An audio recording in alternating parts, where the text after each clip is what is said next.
Hi అండి. Welcome back to worry miracles. నేను మీ శ్రావణి. ఈరోజు మనం మన ఛానల్లో పల్లెటూరు స్టైల్ గోంగూర చట్నీ అయితే చేసేసుకుందాం. మరి ఇంకేమాత్రం ఆలస్యం చేయకుండా ప్రాసెస్ ఏంటో చూసేద్దాము. నేనైతే ఈ చట్నీ కోసం అయితే చిన్న గిన్నె నిండుకు గోంగూరని తీసుకొని శుభ్రంగా వాష్ చేసి పెట్టేసుకున్నాను అనమాట. ఇప్పుడు ఈ ఆకునంతటిని కూడా ఇంకో గిన్నెలోకి అయితే ట్రాన్స్ఫర్ చేసేసుకుందాము. అందులోకి ఒక 5-8 పచ్చిమిరపకాయలు ముక్కలుగా చేసి వేసుకుందాము. మీడియం సైజు టొమాటో ఒకటి ముక్కలుగా చేసి వేసేసుకుందాము. తర్వాత ఈ గోంగూర, టొమాటో ఉడకడానికి సరిపడా 1-1.5 గ్లాసు దాకా వాటర్ అయితే వేసుకుందాము. కరెక్ట్‌గా చెప్పాలంటే గోంగూర మునిగేదాకా కూడా వాటర్ అయితే వేసుకొని, తర్వాత ఇందులోకి 2 స్పూన్ల దాకా ఆయిల్ కూడా యాడ్ చేసేసుకుందాం. ఇది ఆకు కొంచెం ముదిరింది కాబట్టి కొద్ది వాటర్ అనేది ఎక్కువగా పడతాయి. ఆయిల్ వేసిన తర్వాత పావు టీ స్పూన్ అంత పసుపు కూడా వేసేసుకొని, ఈ ఆకును బాగా మెత్తగా ఉడికించుకోవాలి. ఆకుతో పాటు పచ్చిమిరపకాయలు కూడా ఉడకాలి కాబట్టి. ఈలోగా ఇది ఉడికేటప్పటికి మనము స్టవ్ పైన ప్యాన్ పెట్టేసుకొని అందులోకి 100 గ్రాముల దాకా పల్లీలను అయితే వేసుకొని బాగా వేయించుకోవాలి. మనం కలుపుతూ ఉండాలి, లేదంటే పైన మాడిపోతాయి, లోపలైతే పచ్చిగానే ఉంటాయి. కాబట్టి అలా ఉన్నప్పుడు చట్నీ అయితే టేస్ట్ అనేది బాగుండదు. అందుకే మనం దగ్గరుండి మరి ఇలా ఫ్రై చేసేసుకోవాలి కలుపుకుంటూ. ఇవి బాగా కొంచెం క్రిస్పీగా ఫ్రై అయిపోయిన తర్వాత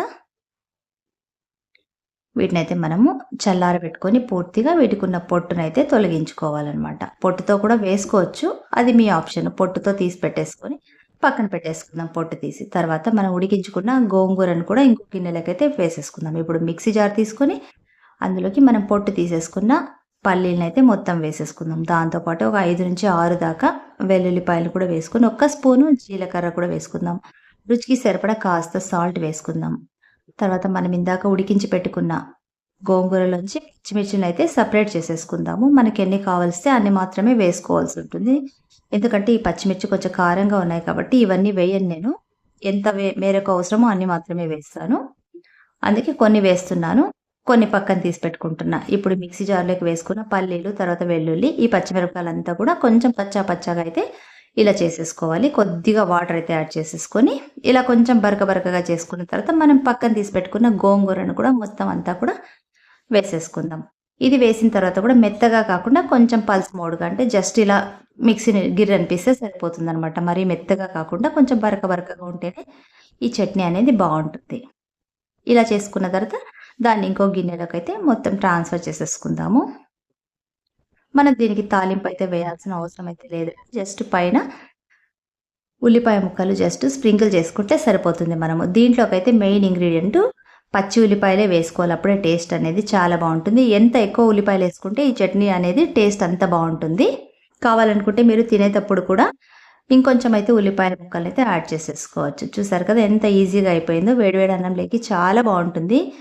చాలా వరకు అయితే నేను పల్లెటూర్లలో ఇలాగే చేసుకోవడం చూసాను చట్నీనైతే నేను. చాలా పిల్లలు కూడా చాలా ఇష్టంగా తింటారు. చాలా బాగుంటుంది. మరి ఇంకెందుకు ఆలస్యం, మీరు కూడా తప్పకుండా ట్రై చేయండి. మీకు ఎలా కుదిరిందో నాకు కామెంట్ చేయండి. నా వీడియోలు చూస్తూ ఉండండి. ఈ వీడియోనైతే మీ ఫ్రెండ్స్కి, కుటుంబ సభ్యులకైతే షేర్ చేయండి. అలాగే ఇప్పటిదాకా నా ఛానల్ని చూడని వాళ్ళు చూసి, నా వీడియోస్ చూసి సబ్స్క్రైబ్ చేసుకోండి. నెక్స్ట్ మళ్ళీ ఇంకొక మంచి వీడియోతో మళ్ళీ మీ ముందుంటా. Until then bye. Thanks for watching.